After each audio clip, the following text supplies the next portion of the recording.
अमूल्याला घेऊन आम्ही गेलो होतो हॉस्पिटलमध्ये. कारण झालंच तसं, की चालूच होतं आमचं जायचं 2-3 दिवस झाले. पण अमूल्याच्या बाबाला काही वेळ मिळाला नाही कामामुळे आणि मग मी माझ्या भावासोबत गेली होती आणि चेकअप झालं. कारण तिथं नंबर लागायलासुद्धा खूप टाईम लागतो. पण डॉक्टर साहेब लवकर नंबर घेतात, त्यामुळं इतका काही टाईम लागला नाही.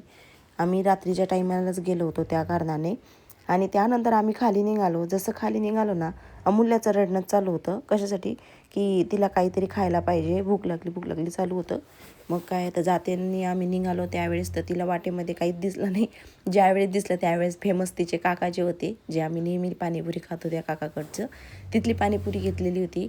पहिल्यांदा तर त्या काकांनी ओळखलंच नव्हतं, कारण आम्ही सगळं पॅक करून घेतलं होतं चेहरा वगैरे. नंतर त्या काकांनी ओळखलं आणि त्यानंतर पाणीपुरी घेतली. तर अमूल्याचं मात्र ते चालूच होतं लुडबुड पाणीपुरीसाठी. पाणीपुरी घेऊन जेव्हा आम्ही घरी आलो होतो त्यावेळेस ती लगेच पाणीपुरी खायला बसलेली होती. झालंच म्हणजे तिला भूकच तशी लागलेली होती.